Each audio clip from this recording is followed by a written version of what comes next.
जय Shri Krishna students. Chapter third, recording of transactions first. इसमें हम rules of debit and credit पढ़ रहे थे। कल का जो वीडियो भेजा था उसमें डेबिट और क्रेडिट के सब रूल्स बताए थे। उसमें 3 types of accounts, personal account, real account and nominal account. Personal account में सभी पर्सन से रिलेटेड, चाहे वो नेचुरल पर्सन हो या आर्टिफिशियल पर्सन हो, उन सभी के अकाउंट्स को पर्सनल अकाउंट की कैटेगरी में रखा। सेकंड, जितने भी एसेट्स और गुड्स से रिलेटेड अकाउंट होते हैं, गुड्स से रिलेटेड जैसे कुछ परचेज किया, कोई सेल किया, purchase return, sales return, assets खरीदी बेची, तो ये सब एसेट्स और गुड्स से रिलेटेड जो अकाउंट है वो रियल अकाउंट की कैटेगरी में आएंगे। और लास्ट जो थर्ड नॉमिनल अकाउंट है, नॉमिनल अकाउंट में बिजनेस में जितने भी expenses, incomes, profit and losses होते हैं उन सबको नॉमिनल अकाउंट की कैटेगरी में रखते हैं।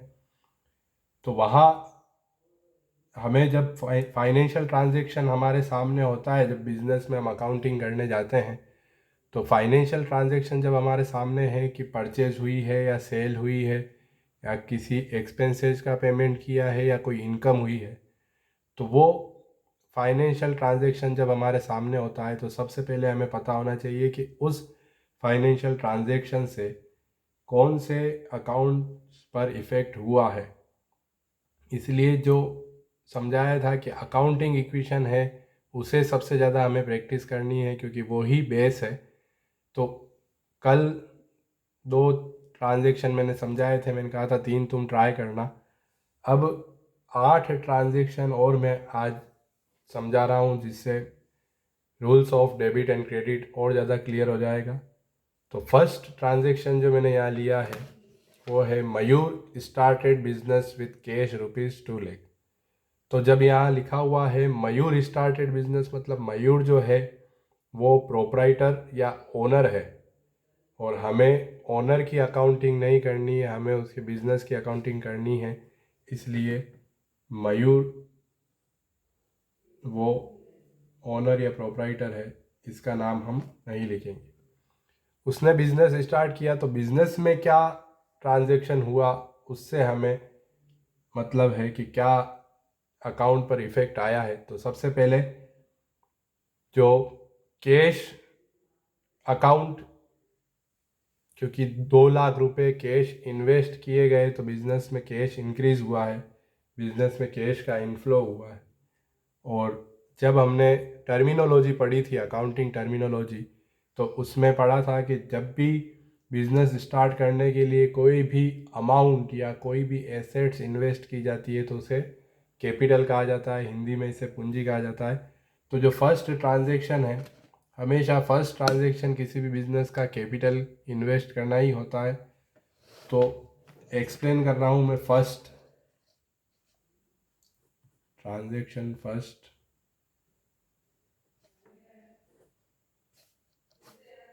तो वहाँ पर हम देखें तो 2 अकाउंट कौन से इफेक्ट हो रहे हैं, एक तो कैश अकाउंट और एक कैपिटल अकाउंट।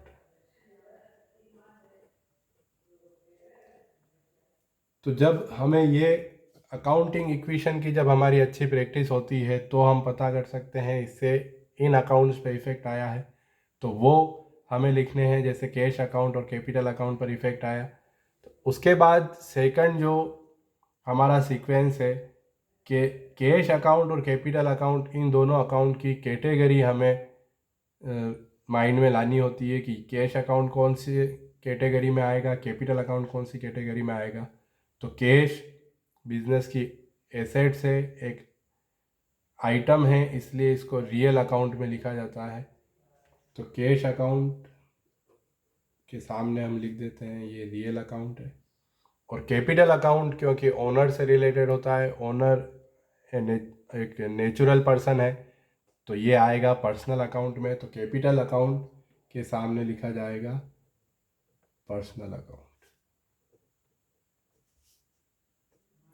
फिर तीसरे नंबर पर हम सोचते हैं कि कैश अकाउंट और कैपिटल अकाउंट में से अब किसे डेबिट करना है, किसे क्रेडिट करना है। तो रियल अकाउंट का रूल हमें माइंड में लाना होता है। रियल अकाउंट में डेबिट विच कम्स इन, वो वस्तुएं जो व्यवसाय में आती है उन सभी को हम डेबिट करते हैं। और अगर कोई वस्तु हमारे बिजनेस से, कोई एसेट्स, कोई आइटम्स, कोई गुड्स हमारे बिजनेस से जा रहा हो, आउटफ्लो हो, तो उसे क्रेडिट किया जाता है। तो यहाँ पर कैश जब इन्वेस्ट किया ओनर ने तो बिजनेस में कैश आया, इसलिए इसे किया जाएगा डेबिट, मतलब डीआर। और कैपिटल अकाउंट जो है वो पर्सनल अकाउंट है, यहाँ पर ओनर गिवर है। तो पर्सनल अकाउंट का रूल अलग है, वहाँ डेबिट विच कम्स इन नहीं, वहाँ पर्सनल अकाउंट में डेबिट द रिसीवर, कि अगर कोई पर्सन रिसीव करने वाला है तो उस समय उसको डेबिट किया जाएगा, और अगर कोई गिवर है तो उसको क्रेडिट किया जाएगा। तो यहाँ पर अभी ओनर गिवर है क्योंकि उसने पैसा दिया है बिजनेस को, तो ये सिया। फिर सेकंड ट्रांजेक्शन जो यहाँ लिखा है वो है 50,000 डिपॉजिटेड इनटू बैंक अकाउंट। तो जब बिजनेस स्टार्ट हुआ, कैपिटल उसमें इन्वेस्ट हुई, तो वहाँ से 50,000 रुपये बैंक अकाउंट में जमा कराए गए। तो दो अकाउंट अब हम देखें तो 50,000 रुपीज़ कैश हमारे बिजनेस से जा रहा है, और कहाँ जा रहा है, बैंक में। तो दो अकाउंट यहाँ अफेक्टेड हैं, फर्स्ट बैंक अकाउंट और एक है कैश अकाउंट। तो ये दोनों लिखने के बाद इनके सामने इनकी कैटेगरी लिखनी है। तो बैंक अकाउंट कौन से कैटेगरी में आएगा, तो मैंने कल समझाया था, आर्टिफिशियल पर्सन, जितने भी इंस्टीट्यूट्स होते हैं जिन्हें हम उनको बनाते हैं, जैसे बैंक पर्सन ने मिलकर कोई इंस्टीट्यूट बनाया हुआ है जो एज अ पर्सन वर्क करता है, इसलिए बैंक को आर्टिफिशियल पर्सन माना जाता है। तो ये पर्सनल अकाउंट में आएगा, तो इसके सामने हम लिखेंगे पर्सनल अकाउंट। और कैश अकाउंट तो रियल अकाउंट है ही, एसेट है हमारी। तो पर्सनल अकाउंट का रूल होता है debit the receiver and credit the giver. तो जब हम बैंक में पैसा जमा करा रहे हैं, अमाउंट हमने डिपॉजिट करवाया है, तो बैंक रिसीवर हुआ या गिवर। अगर रिसीवर है तो जब वो रिसीवर है तो उसको डेबिट किया जाएगा, तो यहाँ हम उसे करेंगे डेबिट। और कैश अकाउंट का वापस रूल, जब हमको वापस रियल अकाउंट का रूल माइंड में रिवाइज करना पड़ेगा। Real account debit which comes in, credit which goes out. तो देखो यहाँ फर्स्ट ट्रांजेक्शन में कैश डीआर हुआ है, क्योंकि उस समय ओनर ने कैपिटल इन्वेस्ट की है तो बिजनेस में कैश आ रहा था, तो डेबिट विच कम्स इन उस हिसाब से वहाँ पर डेबिट हुआ है। अभी जब हमने वापस बैंक में पैसे जमा कराए तो वो 50,000 हमारे बिजनेस से निकल कर बैंक में जा रहे हैं, तो कैश रियल अकाउंट है, अभी वो आउटफ्लो हो रहा है, इसलिए क्रेडिट विच गोज आउट के अकॉर्डिंग यहाँ पर वापस वो क्या होगा, सीआर होगा, क्रेडिट। तो ये डेबिट और क्रेडिट इस तरीके से। पर सबसे जो इम्पोर्टेंट इसमें बात होती है कि अगर हम ये दो अकाउंट ही नहीं पहचान पाए तो डेबिट और क्रेडिट का हम कितना भी रूल याद कर लेंगे, अगर हमें अकाउंट पता नहीं होगा कि किस पे इफ़ेक्ट आ रहा है उस ट्रांजैक्शन का, तो आगे की प्रोसेस नहीं हो पाएगी। इसलिए अकाउंटिंग इक्वेशन की प्रैक्टिस में बार बार कह रहा हूँ, उनकी प्रैक्टिस हमें ज़्यादा करनी है। थर्ड नंबर पर जो इसने ट्रांजैक्शन दे रखा है, परचेज्ड गुड्स फॉर कैश ₹30,000।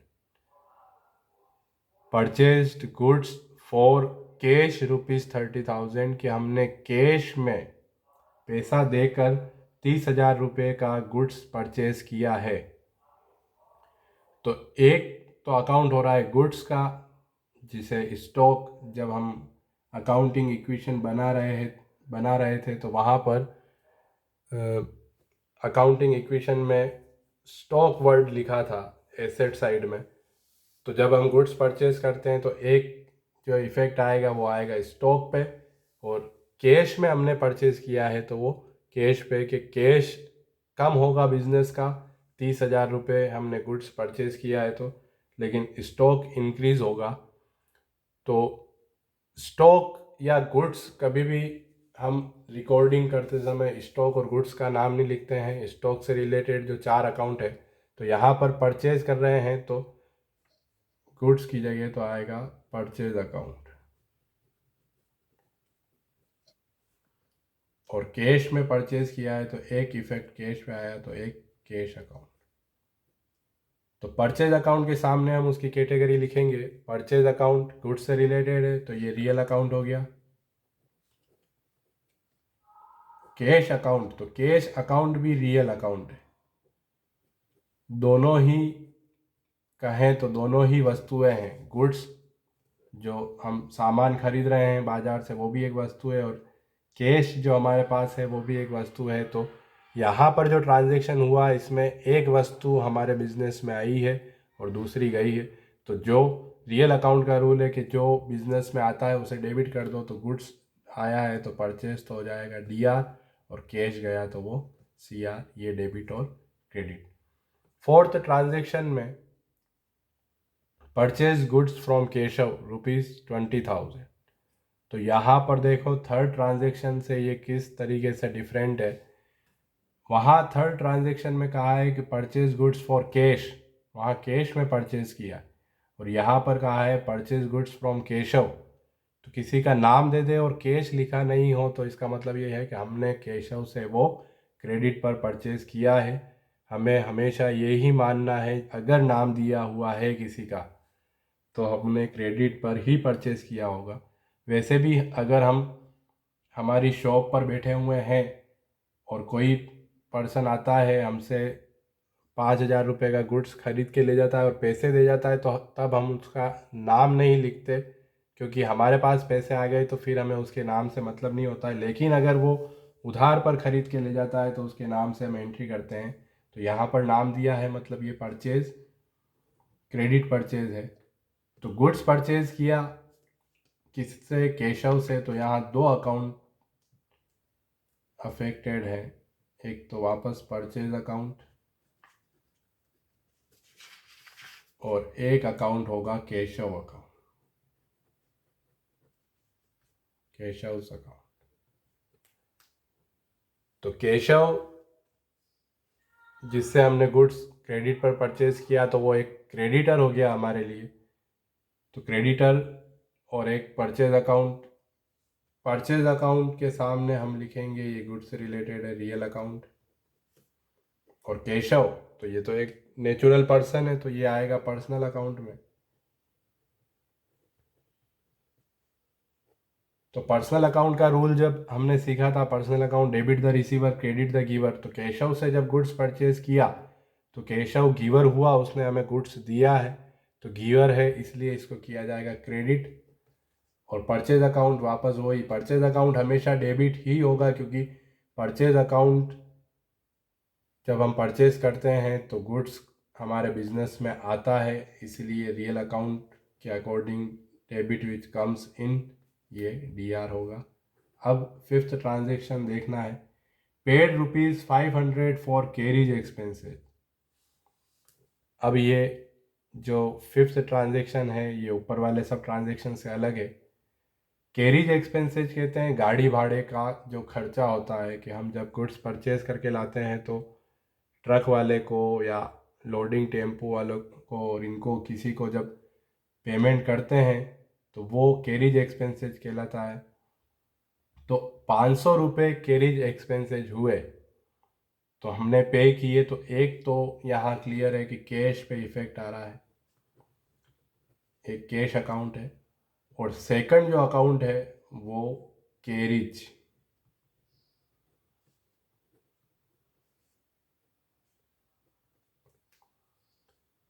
तो कैरिज जो थर्ड कैटेगरी के अकाउंट है, नॉमिनल अकाउंट जिन्हें कहते हैं, रिलेटेड टू इनकम्स एक्सपेंसेस। तो यहाँ एक्सपेंस हुआ है तो कैरिज अकाउंट नॉमिनल अकाउंट, इसके सामने नॉमिनल अकाउंट लिखा जाएगा। और कैश अकाउंट रियल अकाउंट है। तो कैरिज अकाउंट नॉमिनल अकाउंट का रूल जो होता है, debit all the expenses and losses.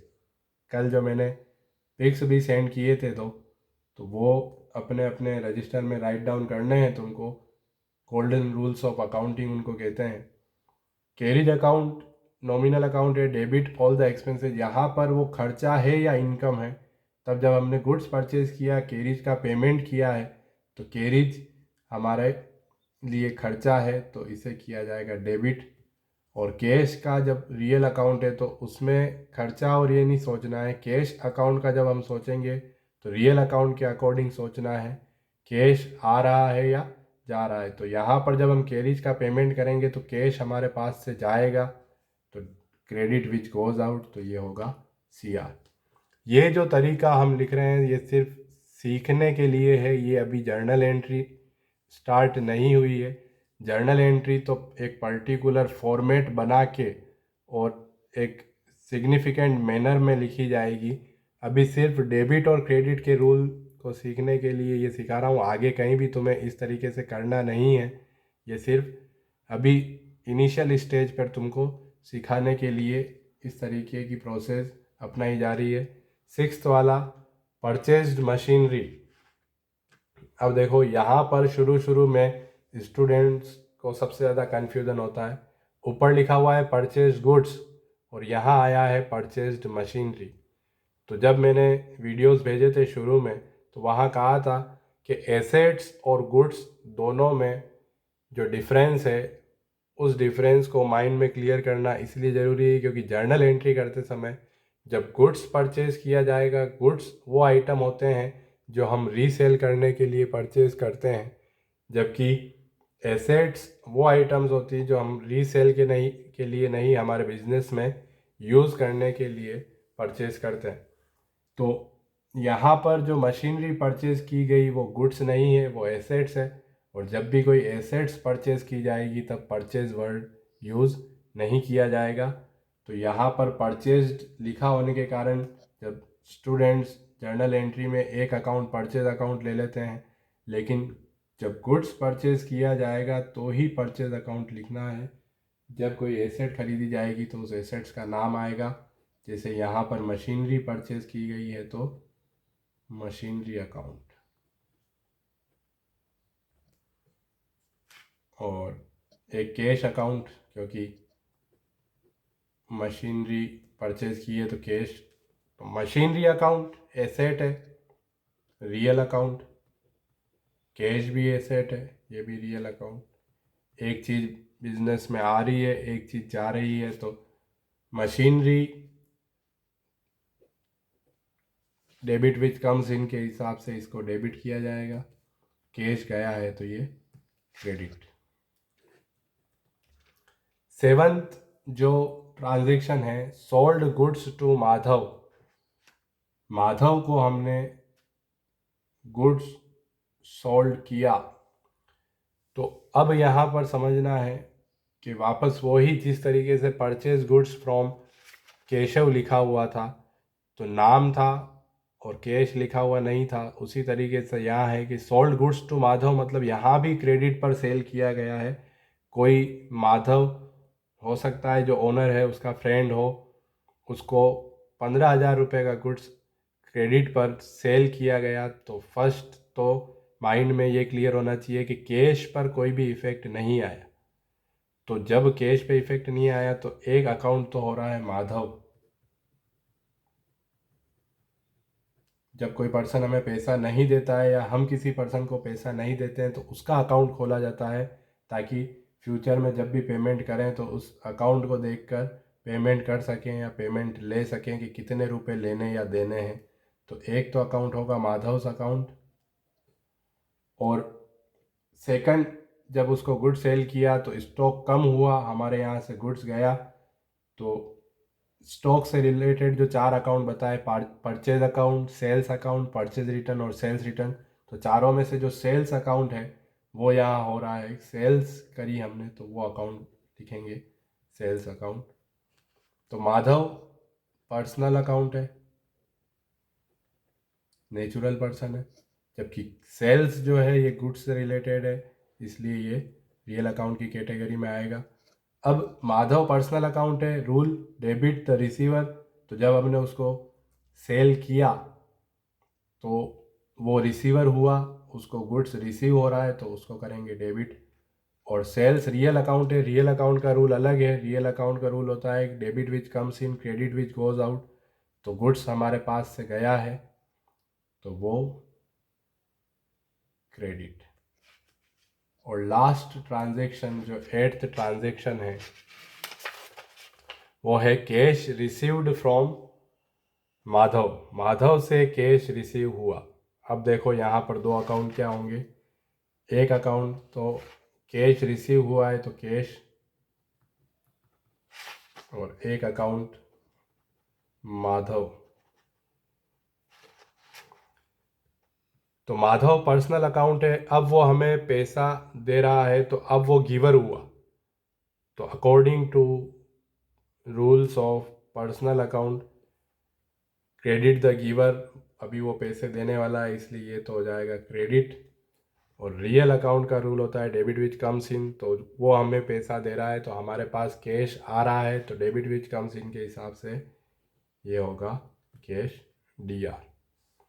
तो ये जो रूल्स हैं ये रूल्स ट्रांजैक्शंस हैं। ट्रांजैक्शन में पहले हमको अकाउंट ट्रांजैक्शन पढ़ के ये पता करना होता है कि कौन से दो अकाउंट ड्यूअल एस्पेक्ट कंसेप्ट के हिसाब से होते हैं कि कोई भी फाइनेंशियल ट्रांजैक्शन हो तो उस फाइनेंशियल ट्रांजैक्शन से हमेशा कम से कम दो अकाउंट, दो से ज़्यादा तो बहुत सारे अकाउंट्स एक फाइनेंशियल ट्रांजैक्शन से अफेक्टेड हो सकते हैं। अभी शुरू में हमको सिर्फ दो अकाउंट वाले ही ट्रांजैक्शन हम ले रहे हैं, तो उन ट्रांजैक्शन किन दो अकाउंट पे इफ़ेक्ट आया है ये पहचानना ज़रूरी होता है। उसके बाद हमारे माइंड में ये आना चाहिए कि रियल अकाउंट है, पर्सनल है, नॉमिनल है, कौन सा अकाउंट है, कौन से अकाउंट की कैटेगरी में आएगा, ताकि हमें ये पता चले कि हमें इसे डेबिट करना है या क्रेडिट करना है।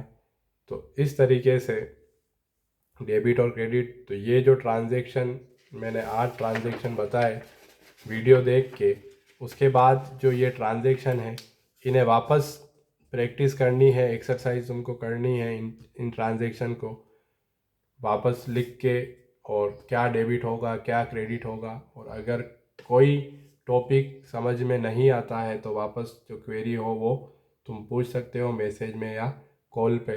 पर ये शुरू का जो कहते हैं बेसिक है, बेस है अकाउंटिंग का, ये अगर समझ में नहीं आया तो आगे फिर अकाउंटिंग कभी समझ में नहीं आती। इसलिए जितना ज़्यादा ध्यान से अभी पढ़ना है अपने को, बहुत कंसंट्रेशन रख के बार बार इनकी प्रैक्टिस करनी है। और प्रैक्टिस करने के बाद जब हम आगे इनको, एक पर्टिकुलर फॉर्मेट होता है कि जर्नल एंट्री में किस तरीके से इनको लिखना है, तो वो फॉर्मेट और ये हम नेक्स्ट जो भी क्लास होगी उस क्लास में सीखेंगे। तब तक के लिए ये काफ़ी।